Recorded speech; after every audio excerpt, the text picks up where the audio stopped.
Muito bem, bem-vindos à nossa sessão extra, que não tem número. Eu acabei de perguntar aqui pro Jason que número que é, ele falou, não tem número, gente. Então é sessão extra, sessão extra. É sempre uma maneira extra da gente conversar sobre cinema. E normalmente sou eu, Flávia Ariello, E eu, Jason Baroni. que ficamos aqui conversando de maneira um pouco mais delongada e às vezes mais filosófica ou mais teológica, ou mais o que quer que seja sobre algum assunto específico. E algum filme, obviamente, né? E nesse caso, como ainda estamos no mês de outubro, a gente está enchendo vocês de análises de filmes de terror.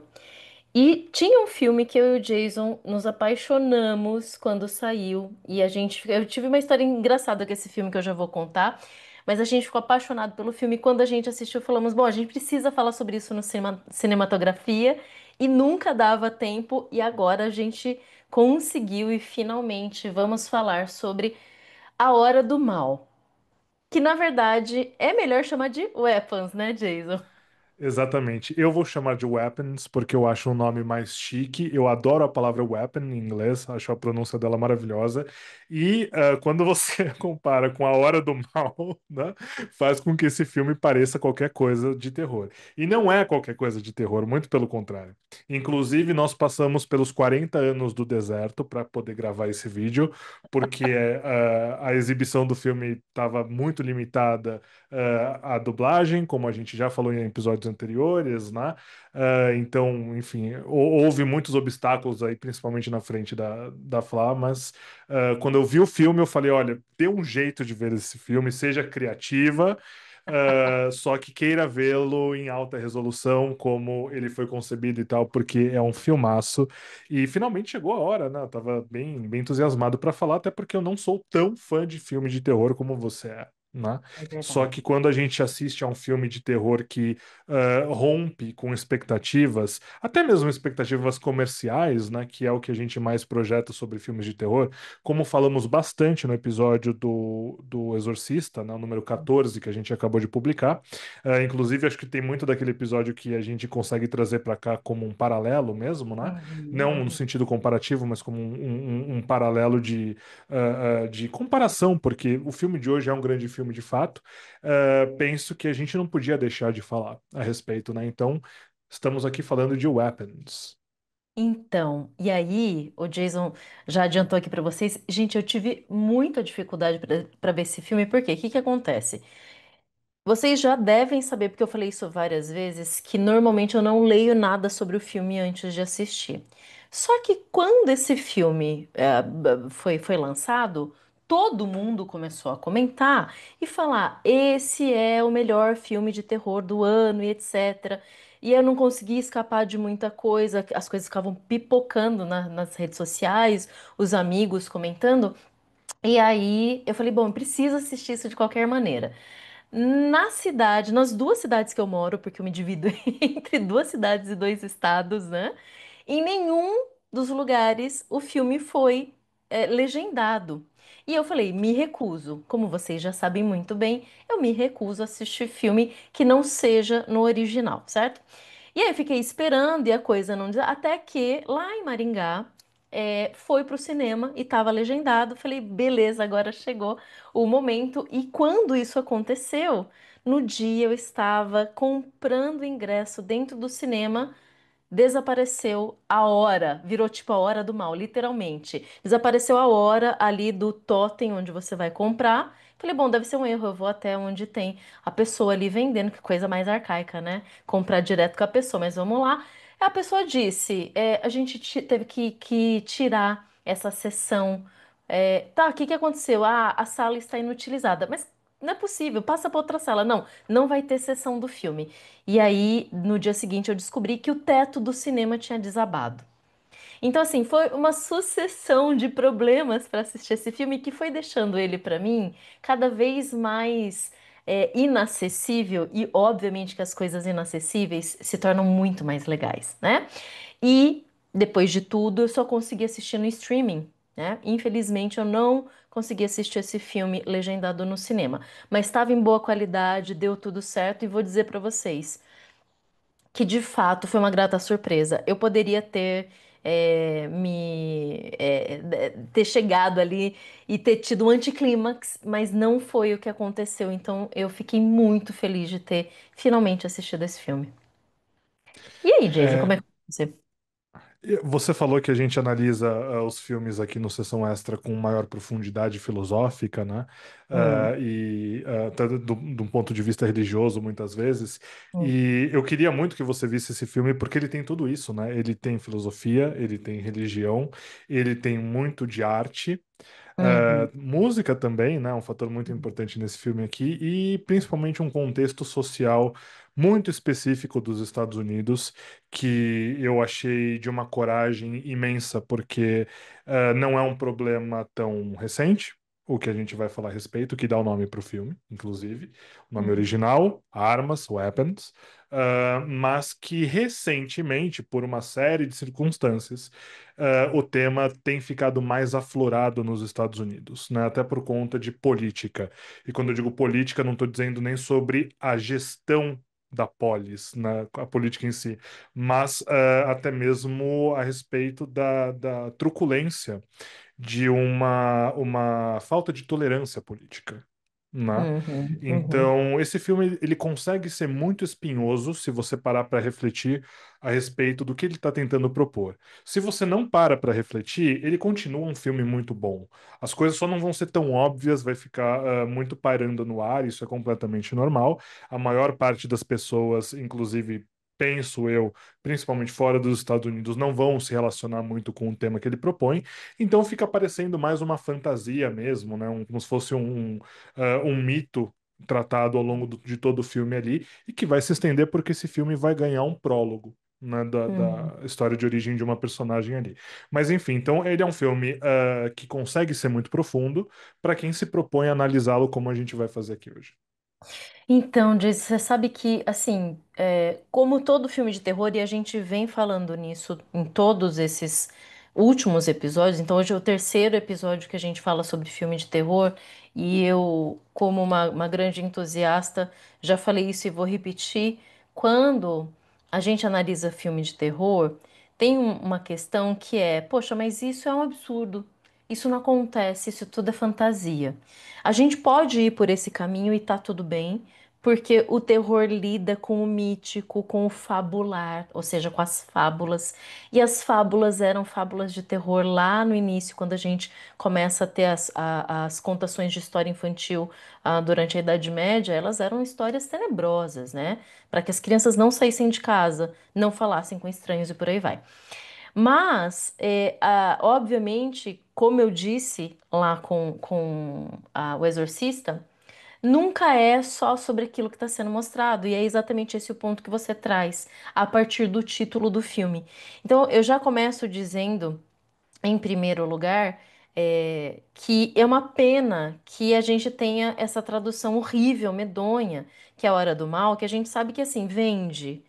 Faz mais sentido no Brasil você ter um filme de terror que tenha esse título do que o título Armas, que aqui não faria o menor sentido, né? Então é uma questão cultural alterar o título, tá tudo bem, mas realmente isso muda todo o sentido do filme porque não existe a hora do mal. Essa que é a grande questão. Gente, muitos spoilers aqui, ok? Vocês já sabem disso. Nós não trabalhamos, não temos problema nenhum. Vai Isso aqui chegar um momento que a gente vai parar de falar isso, inclusive, porque vocês já é, sabem que vai ter vocês já sabem. spoilers, tá? Mas Exato. enfim, a gente continua avisando porque somos educados. Somos educados, é. Então, assim, não existe a hora do mal. As crianças. Enredo, vamos lá. Muito simples. Você quer falar? Ou eu falo? Não, pode falar. Muito simples, né? Várias crianças, se não quase todas, com exceção de uma, são 17 crianças, de uma turma de uma escola infantil, desaparecem durante uma noite de quarta-feira, né? E elas todas desaparecem na mesma hora e fazendo o mesmo gestual. Porque aí a gente tem câmeras de vídeo que pega todas as crianças, desaparecem na escuridão, saem correndo de casa no meio da madrugada, às 2h17 da manhã.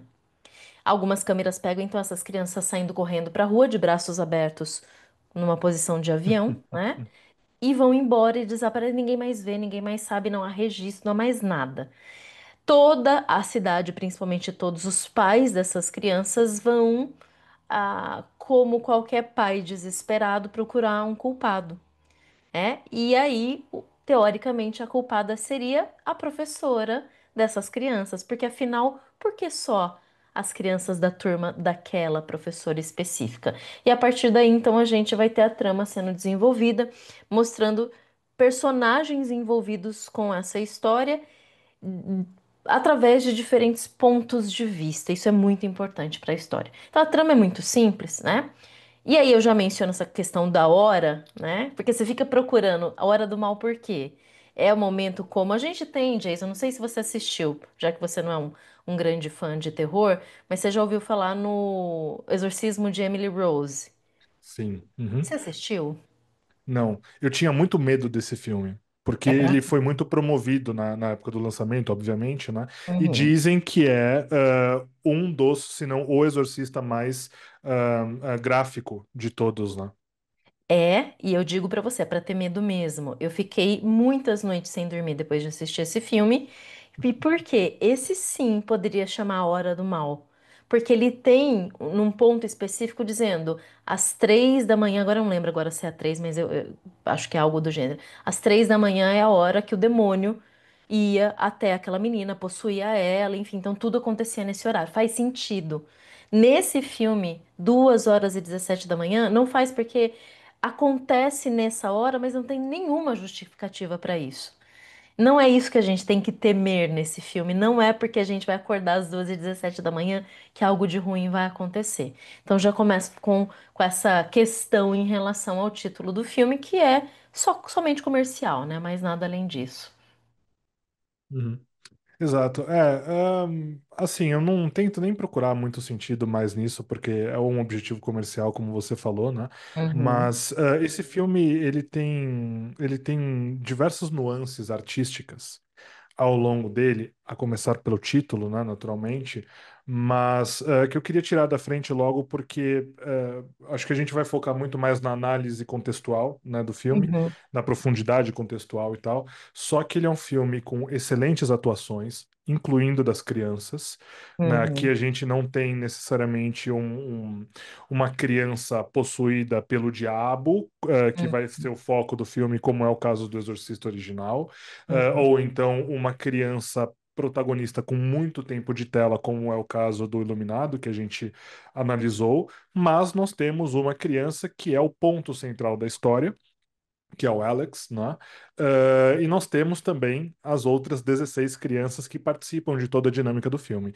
Então, a direção do elenco das crianças é muito boa e, claro, dos adultos também é igualmente muito boa. Aí sim, os adultos que passam a maior parte do tempo em tela, principalmente a Julia Garner, né, que é a protagonista do filme.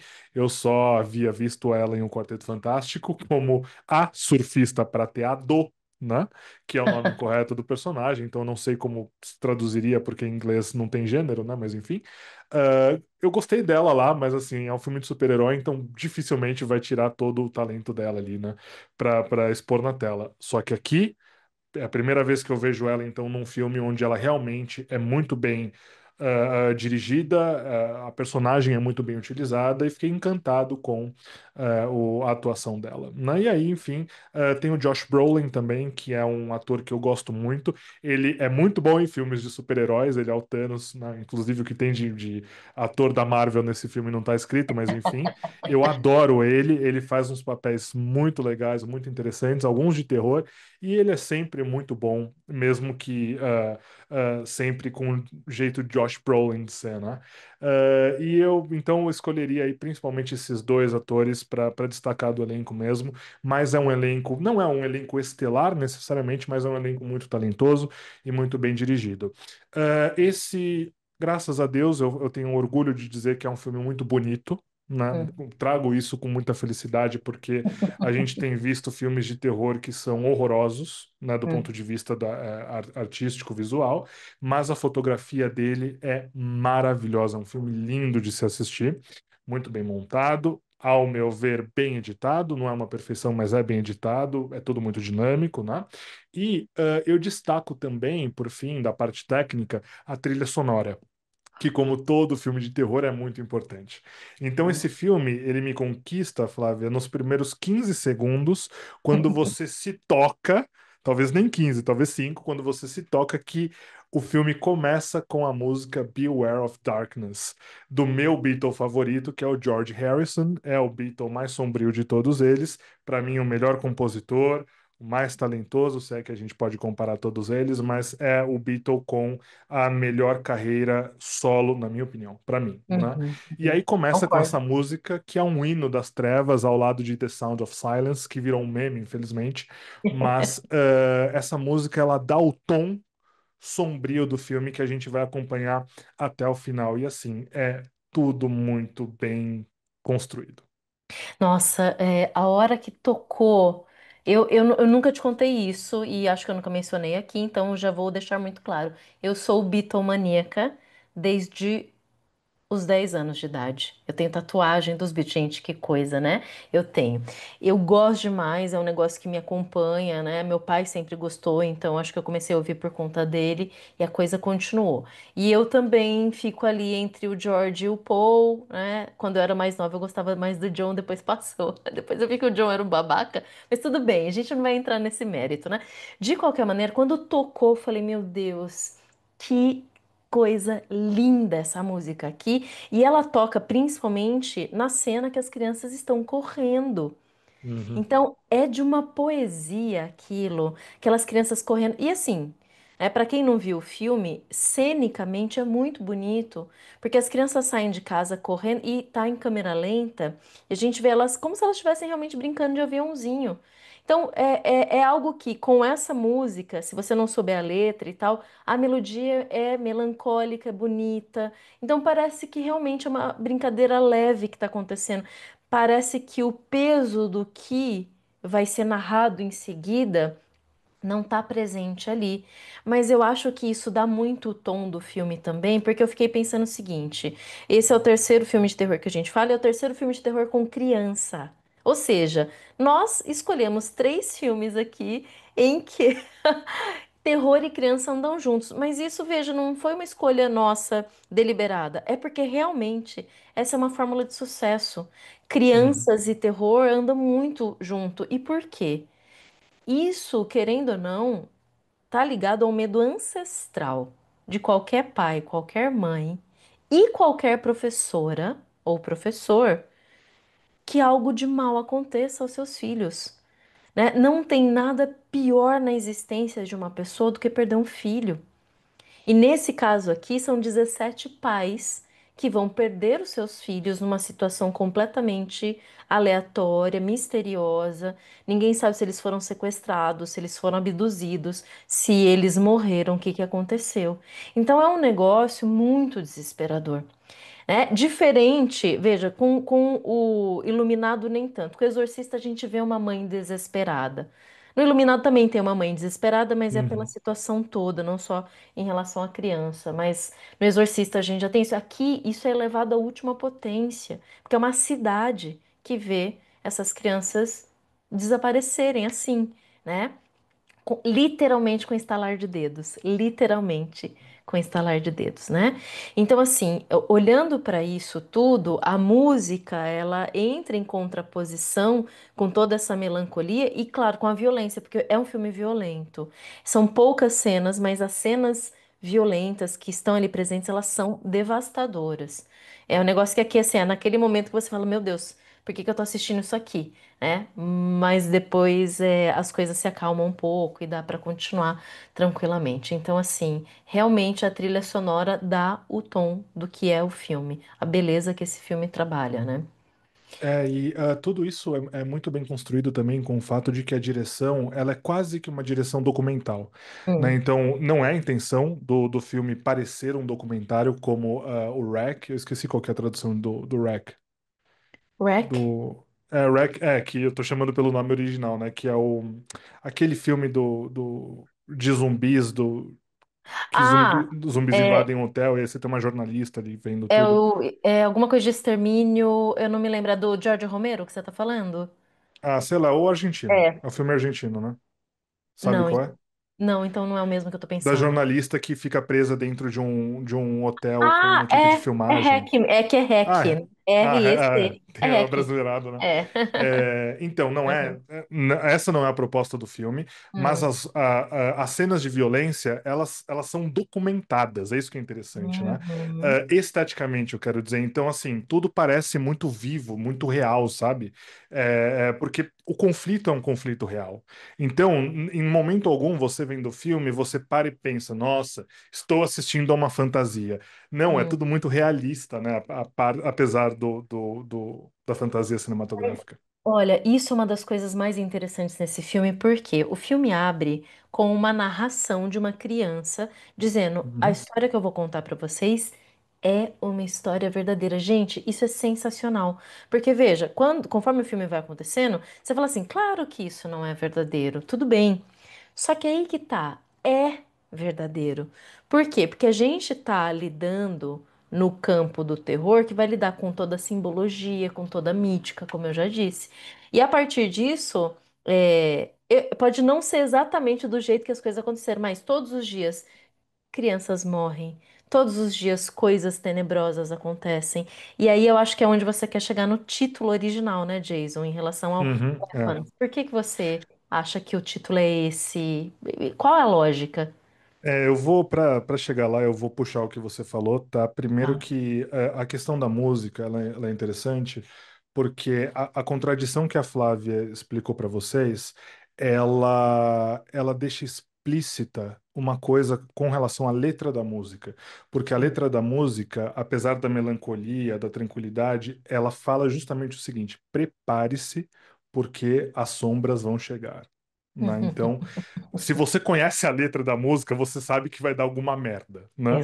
E Exato. o que eu acho interessante da contação da história que foi escrita e proposta pra gente em tela, é que, se tratando da criança em perigo, qual é o primeiro ambiente em comum que você poderia pensar, em que uma criança estaria exposta a um perigo? É justamente na escola. Exato. Então, o começo com tudo isso, cuspi aqui até de tão entusiasmado que eu tô.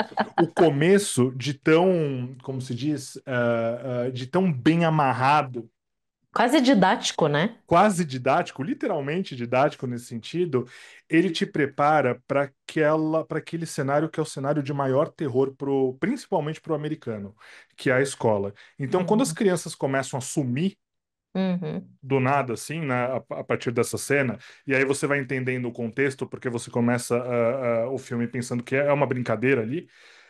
Depois que você aprende que elas sumiram e que os pais começam a questionar e a procurar e vão bater justamente na escola, você sabe que esse filme está tratando de problemas reais. Porque Exato. a escola e depois o professor ou a professora são os maiores culpados aos olhos dos pais pelas crianças terem sumido.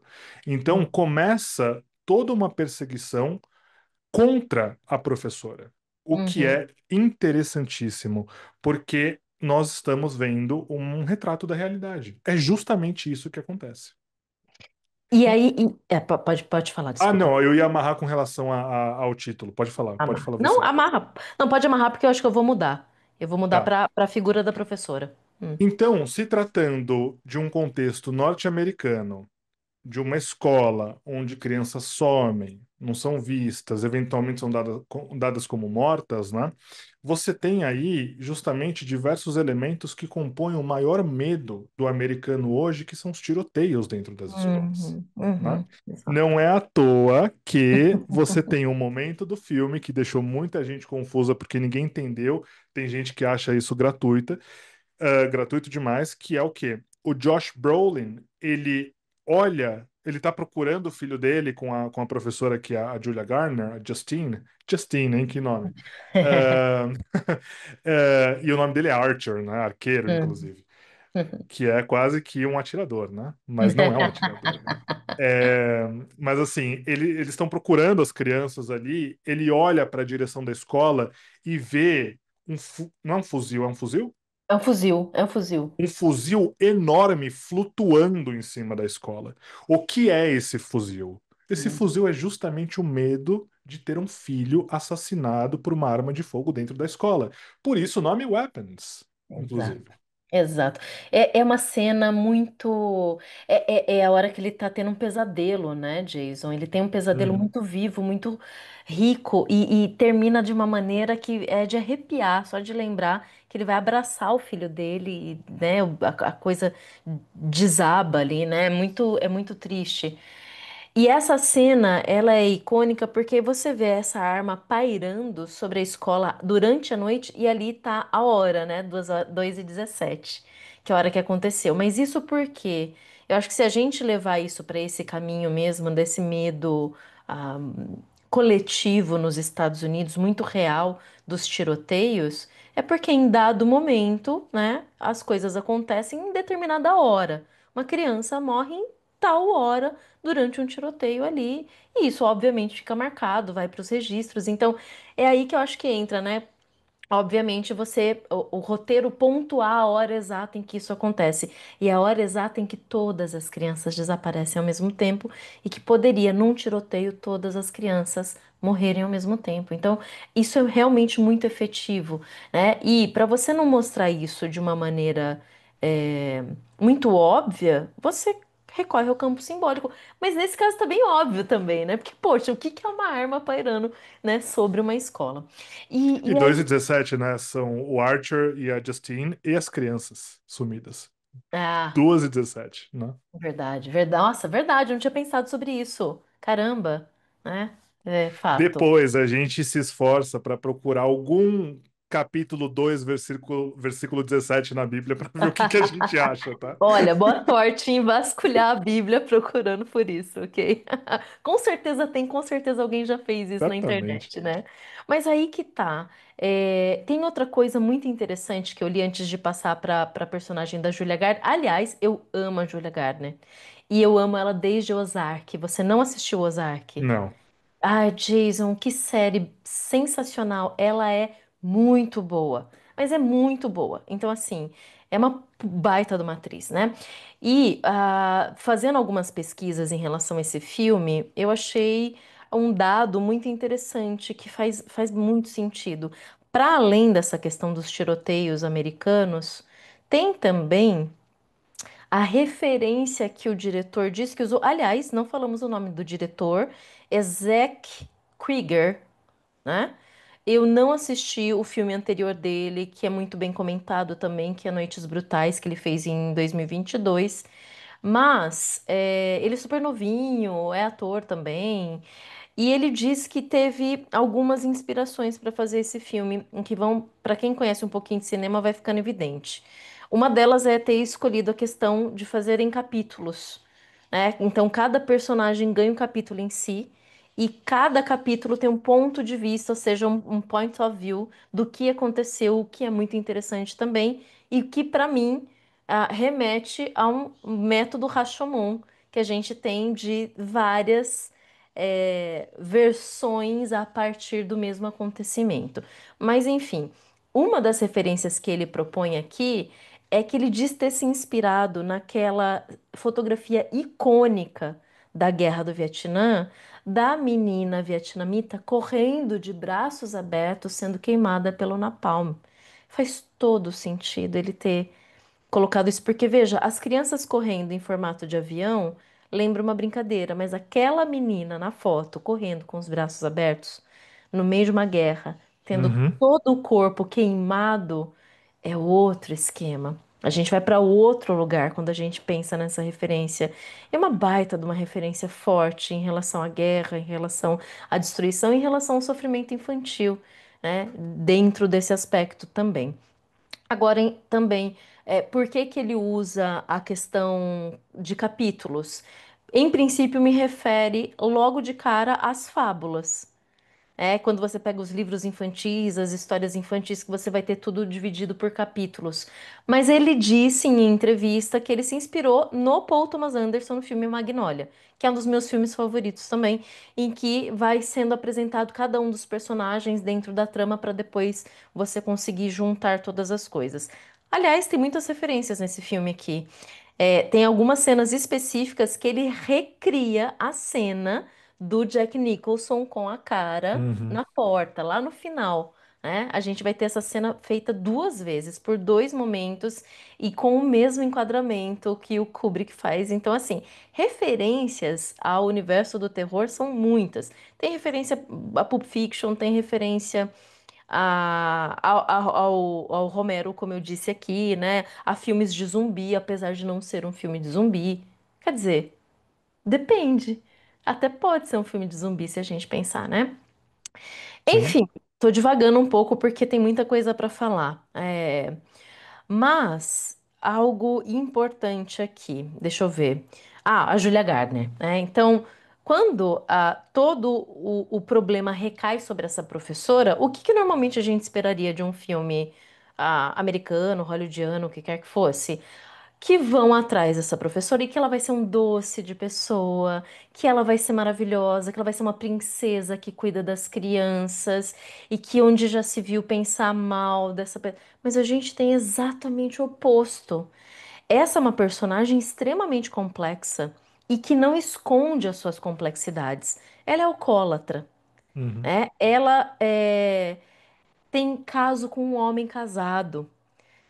Então, ela vai sendo apresentada pra gente de maneira a ser alguém que, em princípio, talvez a gente não gostasse. E aí você talvez seja levado a começar a desconfiar dessa pessoa, que tem uma vida bagunçada, a casa dela é suja, ou seja, é um caos a vida dessa mulher. E aí você pensa, eu pensei em algum momento, poxa, como deixar crianças na mão dessa mulher? Ao mesmo tempo, eu também me peguei pensando, poxa, quem nunca passou por problemas? Quem Uhum. tem a vida perfeita, né? Não é porque você está lidando com alguém nesse patamar que a pessoa precisa ser absolutamente irretocável moralmente falando. Então isso é muito legal. O quão complexa é essa personagem que encara o que está acontecendo. Ela não tenta fugir, ela dá a cara a tapa, literalmente, ela vai apanhar, né? As pessoas vão Uhum. correr atrás dela, enfim. Então, é uma personagem muito bem construída e que foge um pouco do que a gente espera de uma personagem de uma professorinha infantil, digamos assim, né? Não é o Jardim da Infância, ali já são crianças o quê? De 8, 9 anos, né? Algo do jeito. 6, 7, Por 8, aí. né? Algo assim. Uhum. Penso que isso ajuda muito a personagem dela, primeiro para quebrar o estereótipo de professora do kindergarten, né, ou Uhum, do primário ali, que quer que seja. Ah, ela é humana, né? uhum, E você vê que assim, ela tem problemas, ela tem BOs contra ela registrados de relacionamentos anteriores, acho que é um BO só de roubo, se não me engano, porque ela estava alcoólatra, mas enfim, uma junção de merdas da vida que uhum, aconteceram com ela que fazem com que ela vire de fato essa Joana Dark da situação, né? As pessoas vão atrás dela e vão falar: tá vendo? Você tem um BO uhum, contra você, então só uhum. pode ter sido você que sumiu com meu filho, né? Com todas aquelas crianças, menos com uma, como a gente está falando aqui, que é o Alex. Aham. Então, de novo, isso é uma construção de um personagem. Então, quando você coloca em justa posição a profissão dela e a imagem profissional com a pessoa física da professora, você logo cria uma relação com ela, né, onde você Uhum, sabe que de fato ela não é a responsável, apesar do espectador não saber por que que ela está envolvida naquilo, que é muito interessante, né? É o que ela se uhum, pergunta, por que eu, né? Que uhum, também é um questionamento a partir do silêncio de Deus aí, como a gente pode falar em alguns outros filmes, mas enfim, ela não sabe porque ela que é tão perseguida, até descobrirem que o problema, na verdade, é o aluno dela, não é ela em uhum, si, né? Mas essa que é a questão. Então, o problema, ele recai sobre uma criança.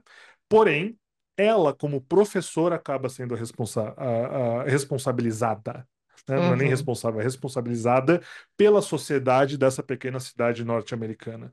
Então, e aí a personagem dela triunfa a partir justamente dessa visão social que tem da situação, que as pessoas têm da situação, e do papel dela enquanto professora. Inclusive a escola, né? Porque a escola está tão Uhum. perdida quanto ela. Né? Uhum. Ninguém sabe muito o que fazer. Mas Exato. só queria explorar mais isso porque é o que eu acho encantador a partir da personagem dela. É, não, é uma personagem super complexa, e assim como o pai, porque veja, isso é interessante, só sobra um menino, o Alex, e é impressionante como ninguém realmente, em princípio, vai atrás de entender por que só ele que sobrou aqui. Gente, é tão óbvio que o problema está com ele. Né? E vão atrás, obviamente, do adulto, da situação, que é a professora. Mas o personagem do pai, do Archer, né?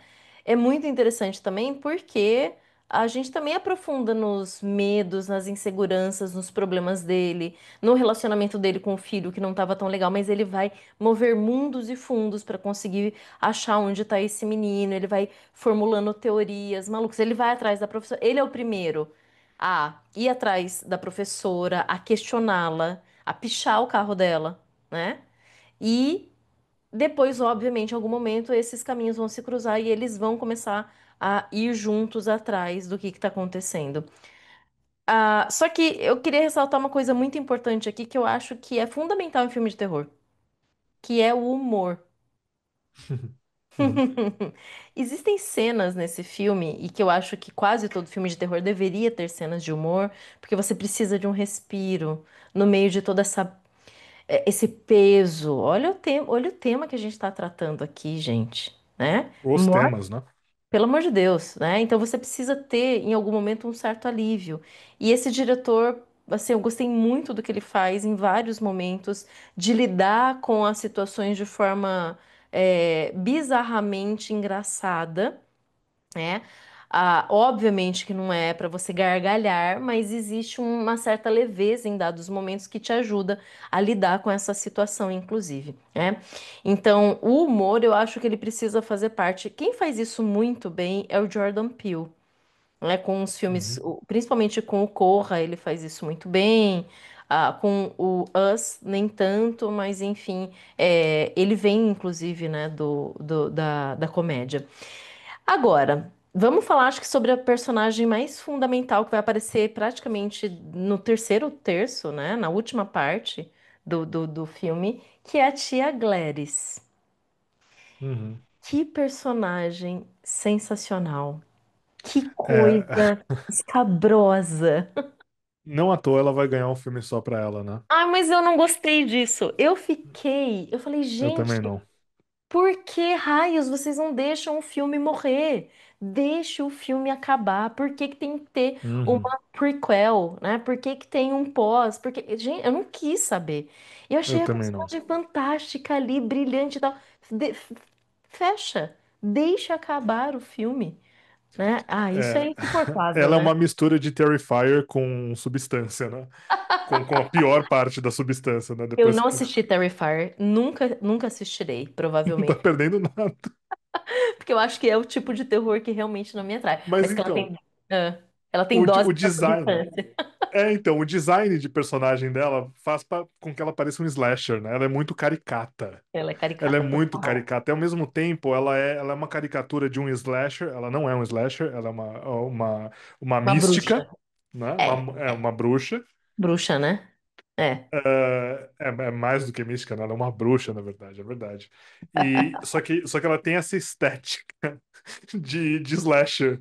Então, e ao mesmo tempo ela é uma tia mesmo, sabe? Ela é uma tia-avó, então a composição dela é muito engraçado. É E aí eu muito. penso que, assim, eu também não gostei da ideia dela ganhar um prequel, só que eu acho que ela ficou tão pro terceiro ato que as Uhum. pessoas demonstraram muito interesse em querer saber mais dela e falaram, não, beleza, vamos justificar um novo filme aqui. Mas Mas é muito interessante. mas mesmo porque, eu abri uma foto dela aqui, uma cena. Gente, Anakin. realmente é um negócio muito. Se vocês não sabem quem é a tia Gladys, digitem aí, procurem e se preparem para o que vocês vão ver diante de vocês, que é uma figura, né? Ela é uma mistura, para mim, é uma bruxa clássica, ok? A gente tem aqui a construção de uma bruxa clássica, mas para mim a base de construção dela, além de palhaços, porque ela pinta a boca toda fora, né? Então o Uhum, batom tá todo por fora da boca. uhum, Toda a pintura de olho também é muito exagerada, tudo muito exagerado, parece que ela tá usando uma máscara, né? Mas ela para mim lembra muito as bruxas da Convenção das Bruxas, né? É um filme infantil, é um filme de sessão da tarde, e as bruxas do filme, né, Convenção das Bruxas, quando elas não estão com a sua. Elas usam um disfarce, né, para parecer gente normal. Mas quando elas estão fora do disfarce, elas são carecas, né? Aquele estereótipo da bruxa, decrépitas, muito cheia de muitas rugas, verrugas e etc.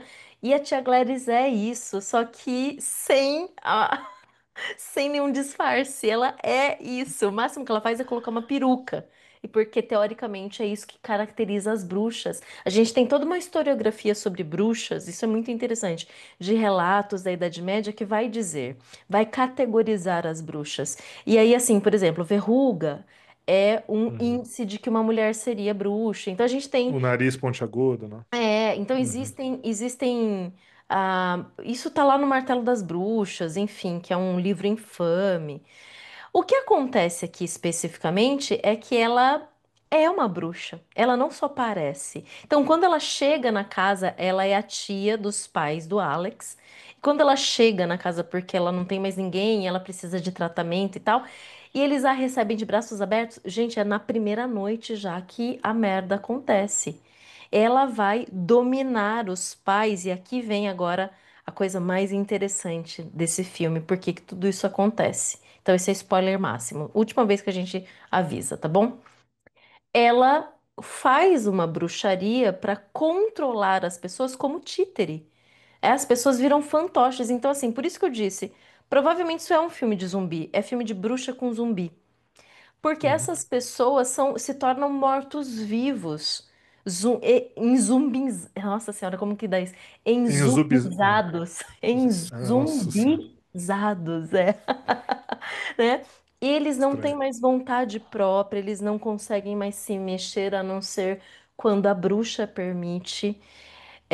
E essas pessoas controladas por ela, para não morrer, elas precisam ser alimentadas. Então, a função do Alex, tadinho, né, é alimentar os pais que foram controlados pela bruxa e todas as crianças que ela trouxe para o porão da casa e ficam lá todas em pé. É uma cena horrível, né, Jason? Eu não sei Péssimo. como é Uhum. que você se sentiu, mas a primeira mostra desse porão para mim foi muito chocante. Todas Foi. as crianças paradas em pé, olhando para o nada, e elas precisam ser alimentadas porque senão elas vão morrer, né? Uhum. Mas o controle vem a partir de algum objeto que pertence à pessoa, que ela faz lá toda uma mandinga, um negócio, e aí ela consegue controlar a partir de quebrar uma varinha ou consertar essa varinha, né? Que é de uma árvore, parece uma árvore da vida que ela tem, que ela carrega ali com ela, um negócio muito emblemático, assim, dentro da história da bruxaria e tudo mais. Uhum. Então, assim, é genial o que acontece nesse filme no final. Gente, genial dentro do aspecto de filmes de terror, obviamente, né? Então, é uma figura que vem de fora teoricamente, é o outro, sempre tem isso, né, em filme de terror, é o outro que vem, que chega, que domina, que faz o mal, né? Agora, é aí que vem as doses de humor que estão muito ligadas à tia Gladys, que ela é tão bizarra que você ri, em princípio, da Uhum. situação, né, quando ela tenta controlar tudo aí, né? E você ri porque ela é essa caricatura ilustrativa de um monte de coisa que a gente está falando aqui, mas ao Uhum. mesmo tempo ela amedronta, porque tem a questão do palhaço. É. Inclusive, antes dela aparecer, você tem algumas cenas ali de pesadelo, acho que são Uhum. duas cenas pelo menos, Isso mesmo. onde os personagens eles estão sonhando que estão sonhando. E aí o sonho deles mostra justamente eles acordando de madrugada e se deparando com imagens de palhaço em cima deles. Só que você não entende que palhaços são esses. São spoilers de quem estaria por vir, né? Que é muito interessante. Só que até mesmo tanto a cena do porão, como você falou, que me remeteu muito ali a um como se fosse um, não quero dizer campo, mas a uma concentração, né? Uhum. Certo?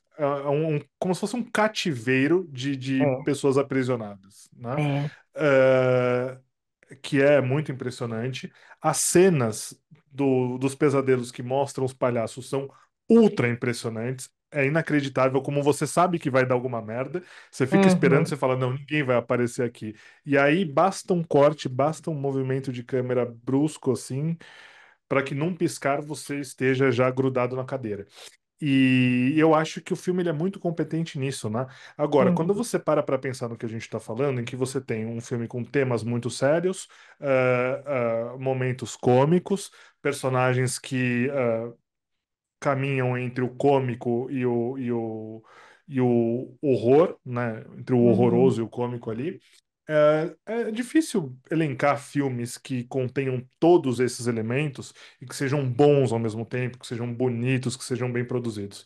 Então, o que que eu Uhum. quero dizer com isso? Que para mim, esse filme ele é muito autêntico em Uhum. absolutamente tudo o que ele propõe a partir de todas essas conjunturas, porque ele não reinventa nenhuma roda. Aí é que tá, essa questão. Só que o diretor, ele, se não me engano, ele é o roteirista, posso estar enganado, mas enfim, o trabalho de roteiro mais direção, eles conseguem produzir algo autêntico a partir de todas essas referências que a gente está falando aqui. Né? Uhum. Até Uhum. porque quando você pega, por exemplo, que estávamos falando sobre a Gladys e olha para a ótica dentro de casa, você também tem um retrato de uma família disfuncional.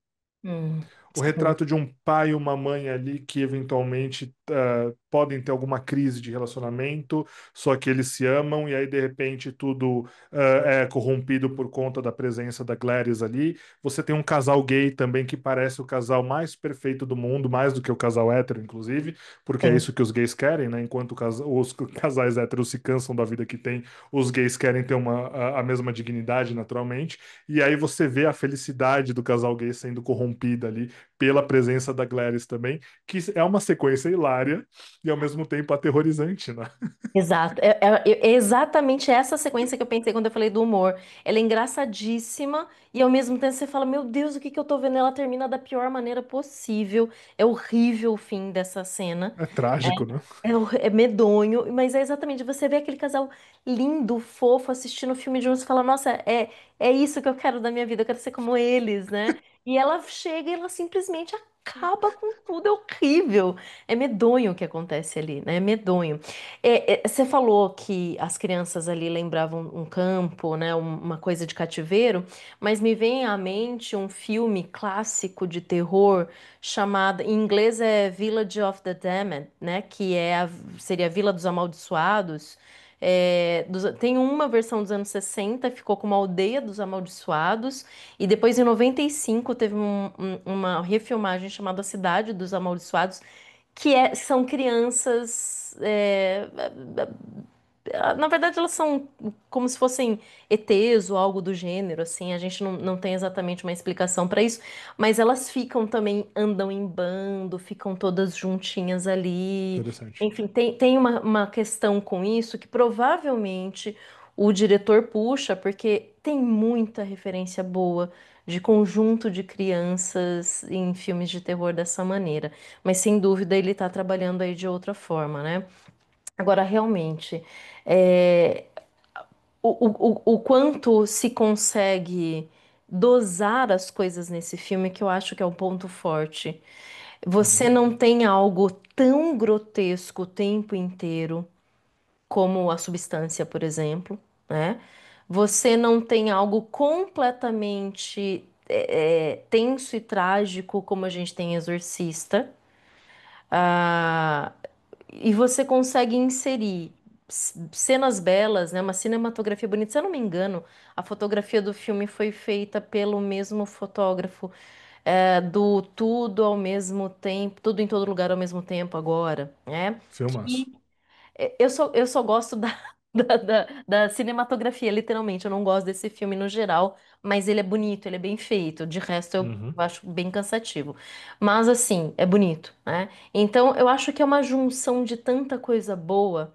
É por isso que esse filme foi visto e foi criticado, tão bem criticado. Ele tem, se eu não me engano, 7,5 no IMDb, né? uhum, É isso mesmo, super alto. E foi visto como o melhor filme do ano de terror. Ele tá meio ali disputando junto com Sinners, que a gente já falou aqui, e depois com o Traga Ela de Volta, que para mim é tenebroso.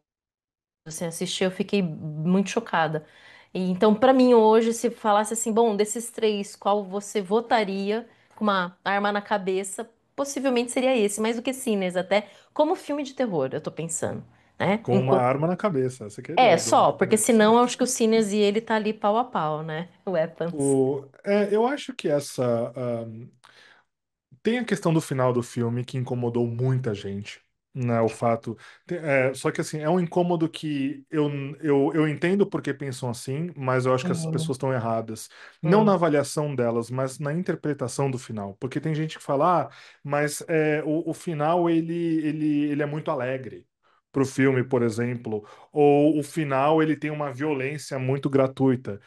Só que esse filme é uma caricatura, né? uhum, Então, uhum, assim, eu já ouvi diversas críticas, até mesmo de críticos da internet, e eu penso, olha, você tem ali a questão da comédia no final, por exemplo, quando as crianças correm e pegam a Gladys para uhum. destruí-la, né? Literalmente destruí-la, é, Destroçam ela, né? Eles comem, destroçam eles ela. destroçam, não sobra nada.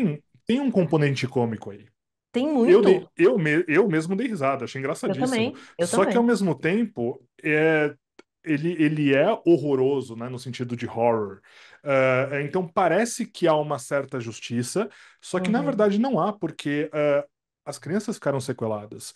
Você teve uhum, pessoas que morreram, então o trauma continua ali. uhum, uhum, Agora, o fato de você não ver o trauma explícito faz com que as pessoas tenham diversas interpretações muito objetivas de algo que não é para ser objetivo, de uhum, algo que é ultra subjetivo. E aí entra a questão do que você estava falando desde o começo a respeito de desde o começo do filme, que é a questão de, eu sei que o que eu tô vendo é uma fantasia.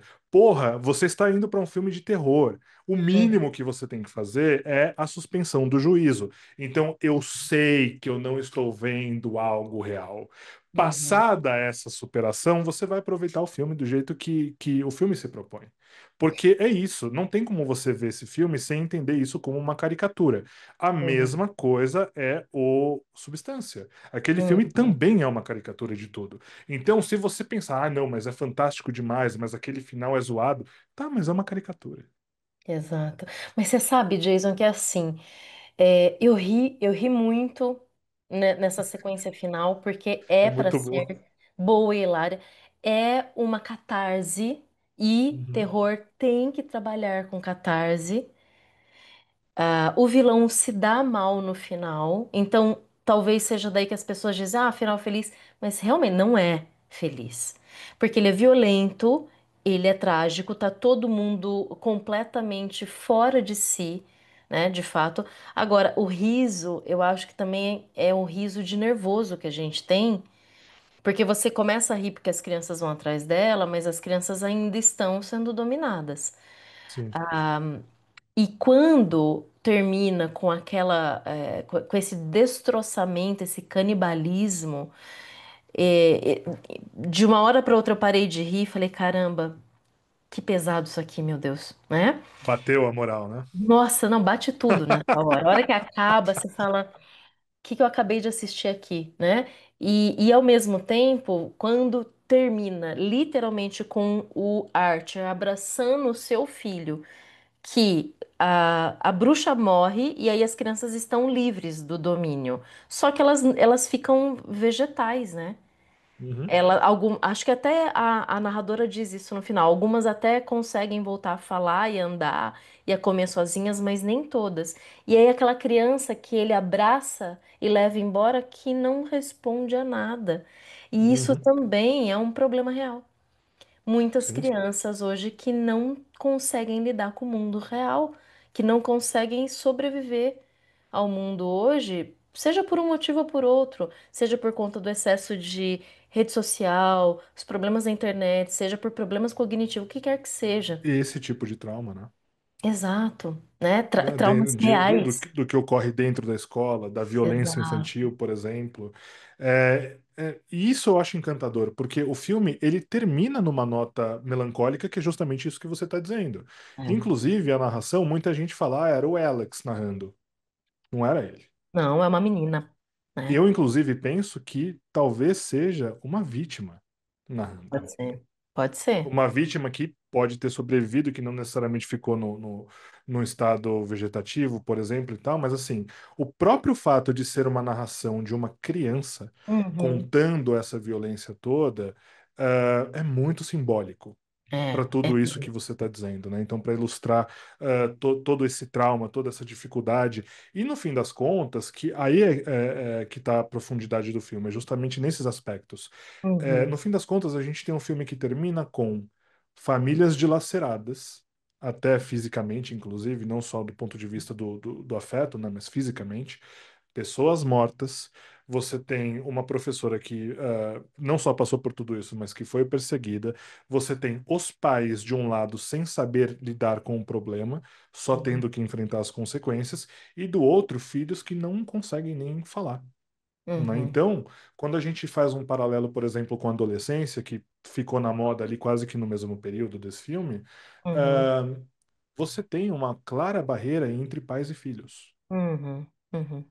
em uma realidade que nunca foi tão conectada como essa bagunça toda, essa baixaria que a gente vive hoje em dia. Então, como é que pode ser a escola o palco central da sociedade, da família e da criança em uma era de conexão digital, com relacionamentos físicos cada vez mais líquidos, né? Como a gente vê os conceitos do Bauman aí que todo mundo fala a respeito, mesmo nunca tendo lido, e Uhum.